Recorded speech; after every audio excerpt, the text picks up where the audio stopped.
France et de Navarre, le soldat chante en portant son bazar, une chanson authentique et bizarre, dont le refrain est vive le pinard. Bonjour à tous, bienvenue pour la première vidéo de la chaîne où aujourd'hui je vais vous montrer une reconstitution qui se situe à Nampcel, qui est dans l'Oise. Et donc aujourd'hui nous sommes dans un endroit particulier car nous sommes dans un des abris du Crown Prince qui sont vulgairement parlant sur à peu près toute la ligne de front allemande.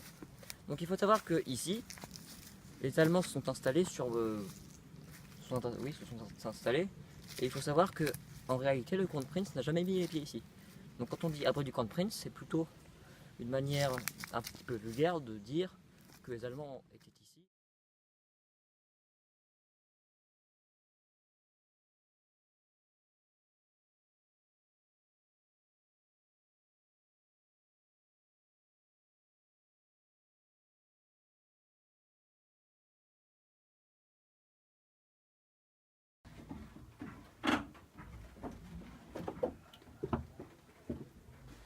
Donc ici nous sommes actuellement dans la chambre du Crown Prince, qui était réputée pour être la chambre la plus blindée pour protéger justement le Crown Prince.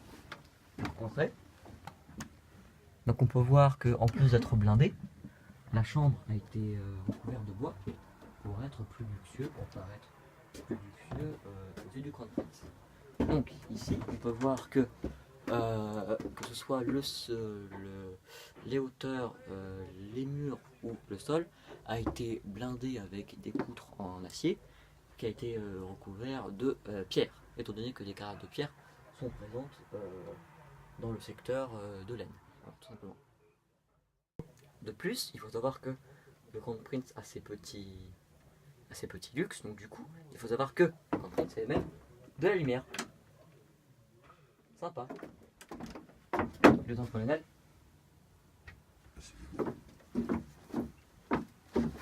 Donc, je suis aujourd'hui avec Laurent Coteau, qui fait partie de l'association EPRON 132 et qui aujourd'hui est revêtu en lieutenant-colonel de l'armée américaine de 1918.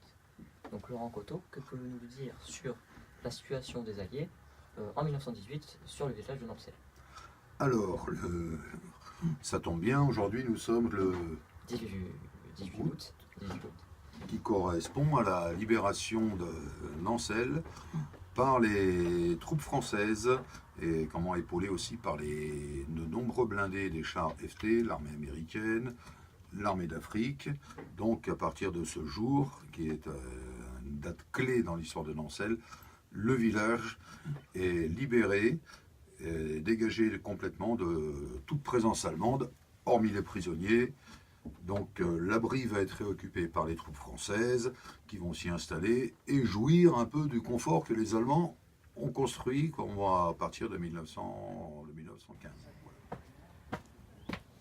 Alors, ici nous sommes justement au sommet de la butte.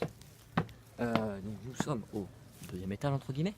Donc il faut savoir que la butte, il faut savoir que l'abri a été construit en flanc de butte, comme on peut le voir.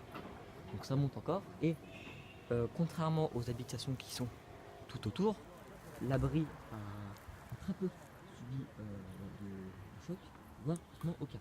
Contrairement aux maisons aux alentours, ainsi que surtout la ferme qui est au bout là-bas, qui elle se faisait constamment harceler, étant donné que quand les Allemands sont arrivés, une vieille dame habitait dans cette ferme et la vieille dame n'a pas voulu partir, donc du coup l'artillerie faisait constamment des tirs pour évacuer justement la ferme, malgré que la vieille dame n'a pas voulu partir et elle a d'ailleurs survécu